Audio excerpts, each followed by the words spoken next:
Good question, Anthony. And it's hard for me to say. My biggest hero as a child being a goalkeeper was Peter Schmeichel. And obviously being a Liverpool fan, that's always hard to say. But for me, he had everything. You know, he was the greatest of his era. You know, I used to love watching him. As far as the biggest influence on me, that would definitely be my dad.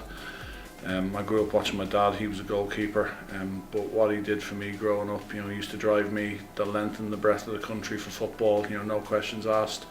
And you know, without him, I'm pretty sure I wouldn't have had a career.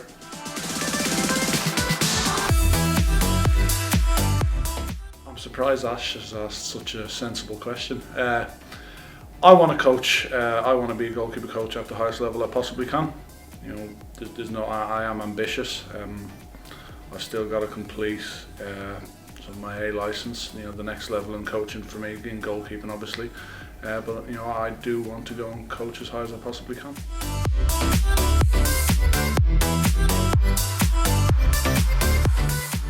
Cheers, Paul. I read about that question last night. No, I don't think so. It was just, you know, one of those unfortunate things. And I suppose even more unfortunate that it's followed me around many years. But you know, I've looked back on it, and I remember reading one of the local pundits in the Nottingham area after the game, going saying, you know, you should have seen the cup, you should have done this, that, it should have been avoided. But eyes are on the ball, you're about to kick it, and a coffee cup blows in the way. There's not an awful lot you can do.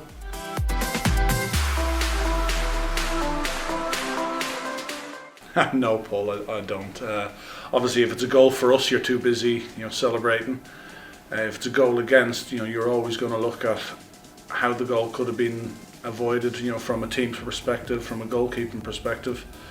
So no, that's to be fair, it's not something I do.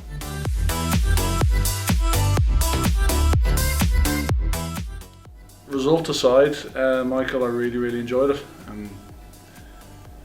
It's something obviously I've done once before with Kev a couple of years ago, and when the chairman rang me on, I think it was the Monday night, saying would I do it, and there was obviously no hesitation in my mind. It's completely different than obviously than my normal role. There's a lot more, obviously there's a lot more pressure on you, but you know, on the day, in the build up, the lads were fantastic, extremely professional. And like I said, result aside, I really enjoyed it. You know, I thought we were fantastic on the night, and on another night, you know, we could have had 3 or 4 easy, and that's against the league leaders. So all in all, you know, I really enjoyed it. But obviously, with the result going the way it did, it takes the shine off it.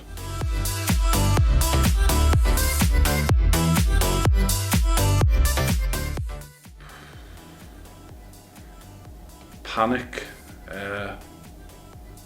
Honestly, I still remember it clearly, just not knowing what to do.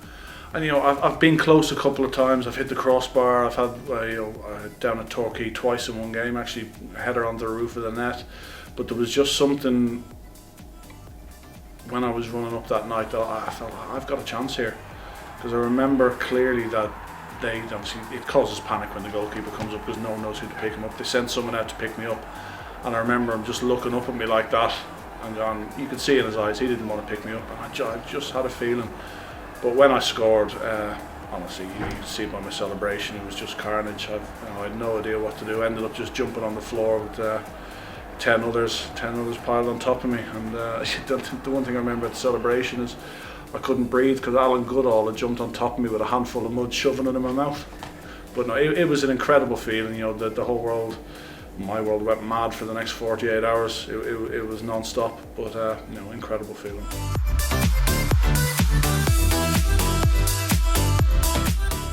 No, for me it's not a tough one. No, staying up on the last day of the season, stay without a shadow of a doubt. You know how much it meant to everyone. You know, the weeks running up to it, when we were coming to 2 or 3 games to go at the end of the season, you're thinking, oh, this could really be a reality.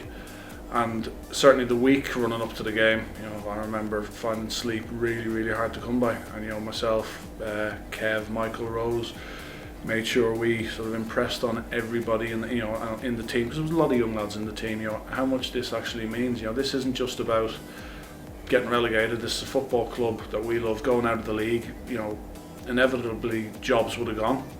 You know, that's just the way it is. You know, it would have been a a massive blow for the academy. And, you know, they had just got Cat 3 status, and all the work gone in there. That would have been a big blow for them. So the relief at the final whistle was just incredible. Absolutely something that will live with me for the rest of my life. What's it got? No word of a lie. The best feeling I've ever had on a football pitch. It's different as a coach and a player. You know, Wembley was just happy. It was what a day. You know, what a season. And I can see why people say that going up in the playoffs, getting promoted in the playoffs, is definitely the best way, because it was just fantastic. You know, we had, albeit a lot less numbers, but we had fans back in the stadium for only, I think, the second time in the season, so to be able to share it with them was brilliant. But for me personally, staying up on the last day of the season was the best moment.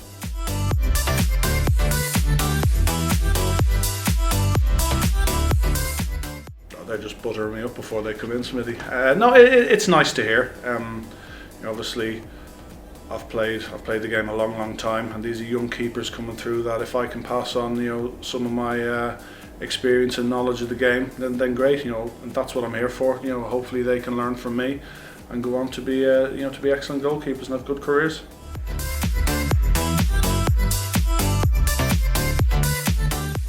Best player, Joe. I was fortunate enough that, and this is going back a long time, in reserve games actually at Nottingham Forest, I played against Gianfranco Zola, and another game I played against Matt Letizia. So obviously the reserve games, it's a different kind of, it's a completely different game. But to be able to sort of be on the same pitch as players like that, what they've done in their career was incredible. That's certainly, you know, for me, I was only 18, 19 at the time, so it was fantastic.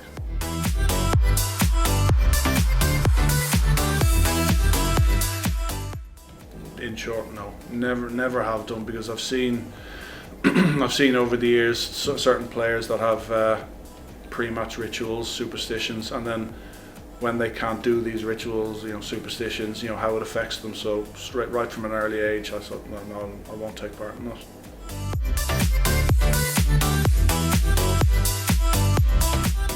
Best goalkeeper in the world right now,